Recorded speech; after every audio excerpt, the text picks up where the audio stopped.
And it should be. In a just world, these movements would not even need to exist. The American government would be like, what the f are you guys doing? We're done. It's over. I'm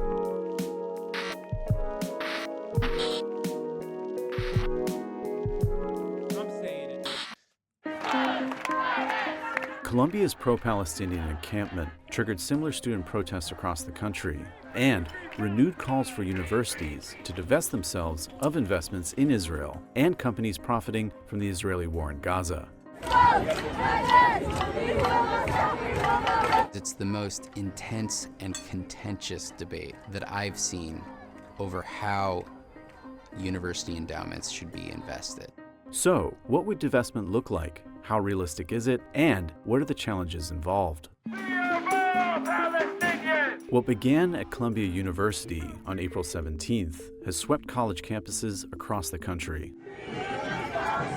What unites many students is their demand for divestment, which has its roots in a Palestinian movement known as BDS, or Boycott, Divestment, and Sanctions. No, which has its roots in a movement called BDS against apartheid South Africa. No, BDS didn't just start as a pro-Palestinian movement. Divestment is not inherently for a pro-Palestinian concept, as I've explained a million times over. Divestment takes many different forms. People have successfully divested from fossil fuel companies, for example. It's bullshit. And BDS, contrary to what the Wall Street Journal is also omitting here, in an effort to make it not seem good, wasn't invented specifically for the Palestinian movement. It is an act of peaceful protest and criticism and to create a pressure point against a state that is acting in a nefarious way, in a violent way, in an evil way. It started against apartheid South Africa. Yeah, we talked about this already, but yes, breaking news according to Barak Ravid, Israeli forces are going to take over the Palestinian side of the Rafah crossing between Egypt and Gaza for the next few hours. Two sources of direct knowledge told me. Damn, how did they do that? Why are they doing that? Maybe they're just kettling and hoping that nobody gets out when they do the awful shit. Divestment, simply put, means selling off an investment or business interest, but in practice, it's more complicated. Israel on top, always and forever. You don't listen to what people are saying, then you just start yelling and spouting off random information, trying to sound smart, says Gorilla Jones. It's such an awesome, hilarious, by the way, another October 7 lever, once again. Could be worse. Miskiff could have worn the jacket. Ad break. All of a sudden, post-October 7, very different attitude, okay? Very different attitude. What happened? Imagine having so much brain rot that you support the Biden family. Watch it on Trey X Ruckers. What? Yeah, it's not vandalism. It was just one or two completely trashed buildings. Israel on top, always and forever. You don't listen to what people are saying. Then you just start yelling and spouting random information trying to sound smart. What kind of valid information did you bring up? I'm on the road all the time, and your VODs are consistently my go-to for the long trips. What happened, brother? What happened? How'd you go from I'm on the road all the time, and your VODs are consistently my go-to for the long trips to you asshole, Israel's on top always and forever? I know what happened. Okay? I know what happened. Get well. You are sick in the brain. Get well. Okay? I hope you do one day. I hope you one day turn around and recognize that your perspective is just so completely broken. Chatters, why are you so invested in our country? That's weird. This guy might be Israeli, to be fair. Or even if they're not Israeli, they might have been brain broken with Zionist propaganda from early on. I have had these opinions for longer than you have been a fan of mine. Gorilla Jones too. I don't know if he's still in here or not. So the question, it was chill post October 7 in the pre-student protest. Wait, what? It's a broken chatter. If we give Asmongold a chance, why not him? I do try to give chatters that come back another chance. I don't even care if they say dumb shit. I just don't want them. I don't want them to fall further and further into the throes of reactionary propaganda. That's it. Yeah, also, Asmongold has never said Israel always and forever. Anyway. My entire purpose here is to stop to plug the dam as best as I can. There's always going to be a sea of horrifying, bad, wrong, inhumane, right-wing opinions. I try to do my very best to combat against that. It actually is tiresome and really sad when I see people who are otherwise completely on board with the way I see the world and are in agreement, but then they have this like major bias towards Israel. That's why in activist circles, there's a term called progressive accept Palestine, and has existed for a very long time. A lot of people who are kind, loving, progressive individuals who just completely drop everything, like their entire worldview. How do you feel about your friend academics tweeting about having sex with underage girls? Wait, first of all, my friend, excuse me, let's calm down, okay? Who's a friend of the show? To begin with, the demands vary from school to school. At Yale and Cornell, students have called on the universities to stop investing in weapons manufacturers directly involved in Israel's campaign. By contrast, Columbia protesters are demanding the sale of holdings in funds and businesses that activists say are profiting from Israel's invasion of Gaza. These include Google and Amazon, which provide technology services to Israel's military, Airbnb, because it allows rental listings in Israeli settlements in the West Bank, and Caterpillar, whose tractors Israel's military uses. The target of students' calls for divestment are university endowments. In practical terms, the way divestment could work depends some on the endowment. Larger endowments invest a really large share of their portfolio in private equity and hedge funds. If you're a big endowment, you might have to shift your investments from one private equity fund to another if your private equity fund manager isn't prepared to follow the investment guidelines that you've provided. So far, universities have flatly refused to adjust their holdings in response to student agitation. On April 29th, Columbia said it will not divest from Israel. Other universities that have refused to divest from Israel include Yale, NYU, the University of Michigan, and American University.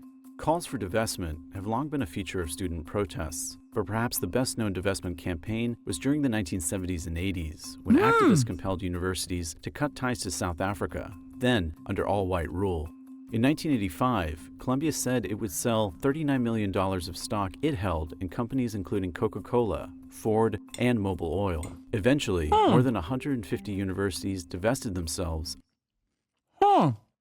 Wait, I thought this shit was impossible and far too complicated, and you could never do that. I thought BDS was invented as a pro-Palestinian movement. Here's the D of the BDS right here, working successfully. Friend of mine is a labor activist who works at the AFL and is a staunch Zionist. He told me recently that he's no longer a leftist because of the left's view on Israel. I told him that sucks, and if he did some self-reflection, he might see the error in his thinking. He got mad at me and told me I was a bad Jew on Passover of all days. Yeah, dude, it's just the propaganda is too goddamn powerful. There's just nothing there's not really much you can do. And I haven't been able to figure it out. I don't know. I don't know what the perfect mechanism is. Beyond the chatters that are in here that are not as like invested in Zionist propagandist's birth, I'll tell you this, my friend. It is very hard to deal with. And obviously it's harder for me to deal with personally because I am Turkish, I am Muslim. So I definitely can't reconvert otherwise like progressive Jewish Zionists that have been so brain broken by Israeli propaganda, pro-Israeli propaganda. But this sentiment is shared by my anti-Zionist Jewish friends as well. Like they say the same shit. They're like, it's hard. The propaganda isn't even that good. It doesn't matter. It's not good right now to you. It was really good when that's all people learned about. When you get people young, before they make up their mind about certain things, and you tell them that the world is a certain way, it's pretty hard to shake them from that position. That becomes like a truth. That becomes their whole world. It's really hard. of companies doing business in South Africa. I think looking back at the South African divestment demands, the protesters draw a couple lessons. One is that they see that South African apartheid eventually did come to an end. And whether that was because of direct economic pressure or a change in narrative and symbolic isolation of South Africa, I think is probably less important to the protesters than whether direct economic pressure led to that change. I think the other consideration for looking back is that it was a very different economy. Wall Street worked differently. If one more chatter sends me the Macklemore protest song, I'm ending the stream. Dude, I don't want to listen to some cringe ass thrift shop bullshit, okay? I'm sorry. It's wonderful that Macklemore is woke now, okay? Please shut the fuck up about Macklemore's pro-Palestinian song, okay? It's actually good. I don't care. I don't care that you think it's good, okay? I don't. You will not get any gaming if you keep this shit up. Calling for divestment of investments in Israel say they are motivated by what they see as a moral argument, that Israel is committing genocide and forcing Palestinians to live under a form of apartheid. Israel has strongly denied allegations of genocide and says its Gaza operations are justified by its right of self-defense under international law. More recently, colleges have heeded demands to dump holdings in private prisons and fossil fuel companies. And you can look at the University of California, which back in 2020 announced that it had fully divested from fossil fuels. Today, many university endowments are controlled by fund managers who widely follow a diversified portfolio model. Huh. So that wasn't intricate and complex and complicated, but Israel is? Huh. That's so weird, bro. That's so weird. So divesting from Russia, super easy. Divesting from apartheid South Africa, easy. Divesting from private prisons, also easy. Divesting from fossil fuel corporations, also easy. Divesting from Israel, you can't. It's too complicated. It's too complicated. Why? Why are you demanding that? It's too complicated. They typically dedicate chunks of their portfolio to asset classes such as stocks, real estate, and private equity, including venture capital. Ultimately, fund managers answer to the endowment's trustees, who have the final say on investment decisions. University endowments are like private equity and hedge funds because they're managed to maximize returns at the end of the day. Our endowments today are bigger than at any time in our history. And that means that universities are connected to every corner of the global economy, but they're connected through Wall Street. Critics opposed to dropping Israel investments note that it could be difficult because of the secretive nature of modern endowments. Columbia, like many private schools, keeps most of its... If only part of the student protest movement revolved around transparency.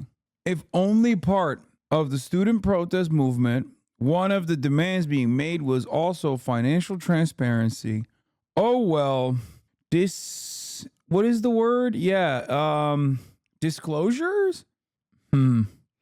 No, that seems too far-fetched. Its financial information obscure. Its trustees do publish annual financial reports, but those reports don't detail specific investments. Those funds that schools invest in, private equity and hedge funds, they value their secrecy because what they're trying to do is beat the market. They don't want their secret sauce to be out in front of the entire market and community. Critics of divestment point out that universities' investments in Israeli-linked companies... I don't get it. So why did they... Okay, but like, how were they able to do that for all the other stuff that you guys are talking about? Like, it just doesn't make sense. How were they able to do the other things? likely represent only a small portion of an endowment's overall portfolio, meaning that the impact of one university or even... Wait, that doesn't make sense. So why won't they do that then? Wait, hold on. If it's so marginal, then why won't they do that? It almost feels like the demands being made are of a marginal nature, and yet the students are still so unreasonable for making this marginal request. It's not like they're making like unhinged demands, okay? They're not like expel Israeli students or some shit, okay? That would be unhinged. So why is it that this marginal demand is being met with such brutality. Perhaps the secret is in the demand itself. The reasons, would you date an Israeli woman? I used to. I literally did. I have. She was also not a Zionist, but that's besides the point. Listen to me. That is besides the point. The point I'm making is this. A lot of the campus mobilization isn't specifically around like, once we do divestment, then we won. No, dude, it's just extra pressure. Every bit helps. Okay? It's about broadening people's awareness. People are so goddamn annoying. Even many universities selling their Israeli-linked assets could be negligible. A 1998 study found that voluntary divestment from South Africa had little discernible effect, and that the boycott primarily reallocated shares and operations from socially responsible to more indifferent investors and countries. Yes, dumbass. It's not the direct impact, the financial impact of divestment. It's the social pressure. It's literally the university conceding to the demands made by the students that are totally reasonable and just, that they do not, that they are playing a role. They're playing their part in trying to rid their hands of the blood. That's it. It's just the principle. It gives more credence to the cause. It galvanizes the population. That's it. That's the real reason for these divestment initiatives. It's not directly about like tackling the economy of Israel. That never happened with apartheid South Africa either. Because guess what? Once pressure got to a point where every single college was openly saying that they're going to divest and divesting, the South African economy was like, oh, we're on fire. We will literally lose everything. We have to do something about this. That's the whole point. It's just a simple pressure point. The goal is to make it as toxic as possible to deal with Israel. And it should be. In a just world, these movements would not even need to exist. The American government would be like, what the f are you guys doing? We're done. Bullshit. It's over.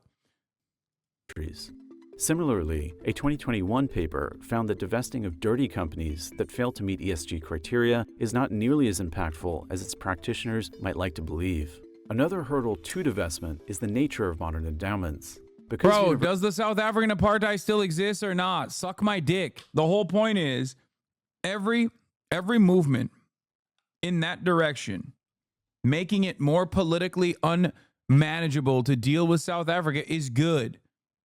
Okay? That's it. That's the whole point. And guess what? It did work. Also, if it didn't work at all, if it did not work at all, Israel wouldn't be losing its minds over it. If it didn't work at all in changing public attitudes and creating another pressure point against the Zionist entity, the regime, the apartheid, then the American defenders of Israel would not be losing their minds over it and calling for blood. Of course it works. If it was meaningless, they would do it. If it was meaningless, you wouldn't be making this video. Universities tend to now invest in more complicated financial vehicles. Disentangling those investments isn't as simple as selling specific stocks. If, say, a university is invested in an Israeli company through an index fund, which is made up of many, perhaps even hundreds of other companies, it would require the selling of that entire fund, which could mean an overhaul of the endowment's investment strategy. I think it's disingenuous to... By the way, we're getting to the Drake shit in a second, okay? That's right. We are ever closer to the Drake conversation. It's coming. I hope you can feel it in your bones. There's one extra thing that I'm going to talk about. Obviously, it's Kristi Noem. Kristi Noem is who I'm going to talk about before we get to the Drake stuff. But god damn it, am I fired up with the Drake stuff. We got Helldivers as well. We got the PSN removal and capitulation by Sony after demands being made. And also, I don't even want to watch this SNL, like making fun of community college students. I actually don't want to watch this at all because I think it's lame as hell. I hate SNL so much. From the bottom of my heart, I have so much hatred for it. to suggest. Yeah, the dog killer / Kim Jong-un meter / she didn't actually meet him, but lied about it.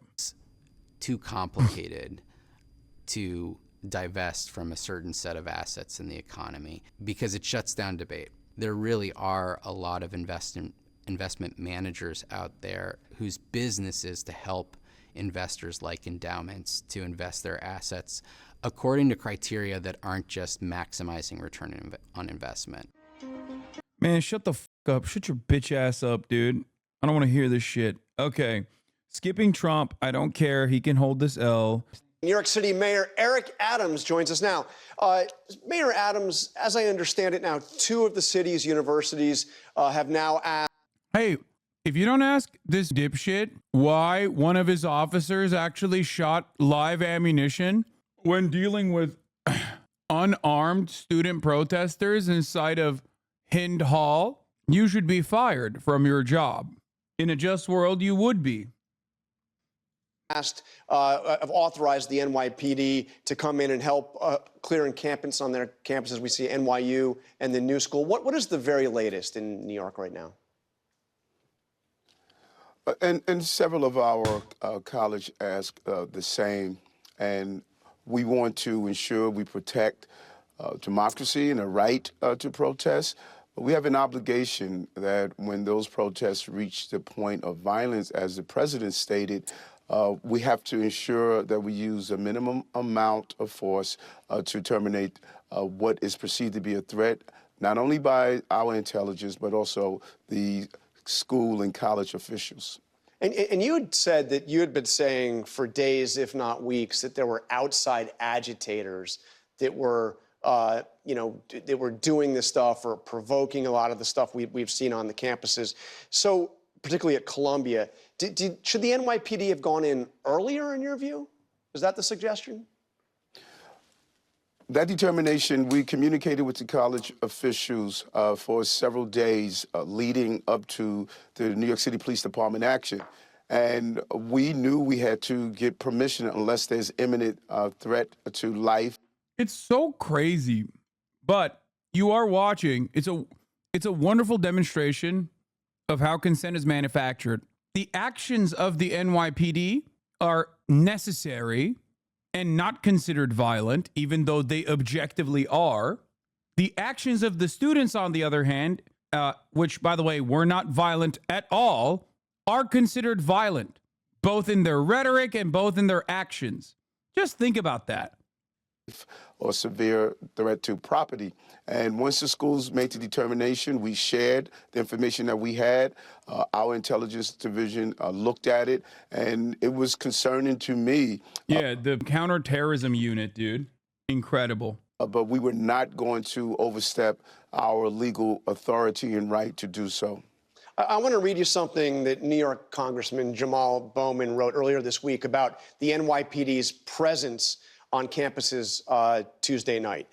He wrote, "The militarization of college campuses, extensive police presence, and the arrest of hundreds of students are in direct opposition to the role of education as a cornerstone of our democracy." What do you say to that? Not just Congressman Bowman, but others who say this stuff's gone too far. I mean, the reaction has gone too far. And again, that's the beauty of America. One has the right to have his or her. Yeah, except if you go a little too far, we'll beat the fuck out of you and arrest you, which is what we did, and which is what you're kind of defending here on this broadcast at ABC. That's the beauty of America. New York City is the Tel Aviv of America. New York City will not be the Han Yunis of America. New York City is a beautiful city where 9/11 can happen at any given moment in America. That's why we did a 9/11 style response to these students peacefully protesting. 9/11 couldn't happen in LA. True. We don't have the World Trade Center. I want to retire in Golan Heights. opinion, and I respect that. I protested as a young man for apartheid and other issues to dismantle apartheid, and so I respect Yeah, that. for apartheid. He has his position, and I have an obligation and responsibility to ensure the city is safe. I policed in the city during 9/11, and there was one of the flyers that was found inside the protest, and if you look closely, it says "Death to America." This has left the point of advocating for a particular item. And why did he cover the rest of it? Why did he cover the rest of it? He's like, bro, it is one of the most well-protected fundamental principles enshrined in the Constitution to be able to say, as an American, it is my God-given right to say death to America when I fucking feel like it. Okay, suck my dick. It's so ridiculous. Oh, they're burning flags. They're saying goddamn America. It's like, no, dude. Yeah, he clip-trimmed the Death to America flyer, which is funny, but it doesn't really matter. It's like, it just doesn't make sense. It's like, bro, you are the reason why people are calling for the American state to end. Not that they believe it, truly, obviously. It would ruin their lives as well. But it's your actions that are completely unconscionable in the face of any kind of criticism, no matter how valid. It's just, they're always so moral and always in the right. Anyway, let's get back to America, where there's also Hamas command and conquer control operation centers underneath our Ivy League institutions. as I say over and over again, there's a real attempt to radicalize our young people. And when you look at some of the information and some of the people who are there, we need to be clear that we cannot take this lightly. And when I use the term of outside agitators, anyone can protest in the city.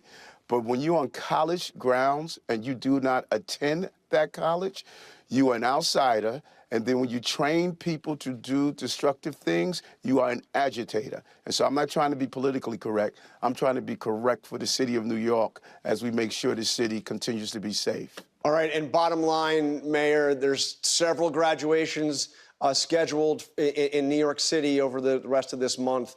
Are they going to be able to happen in person and peacefully? I believe they should. It's a wonderful experience to graduate from an institution, and I don't think we should allow anything to get in our normal way of life. We will do our job, and if the institutions decide to graduate their students and celebrate a beautiful experience with their families, we will make sure it's done in a peaceful manner. All right, Mayor Eric Adams. Bro, MBS attacked in Riyadh. I haven't seen this. I've heard some people bring it up in the chat. I don't know what you're talking about. But it's interesting that he said outside agitators are infiltrating college campus. And of course, he doesn't mean like the Israel defending counter protesters or even the police, as a matter of fact, when those are the real outside agitators that don't go to school, that are just like adults with jobs. Adams of New York City, thank you very much for joining us on This Week.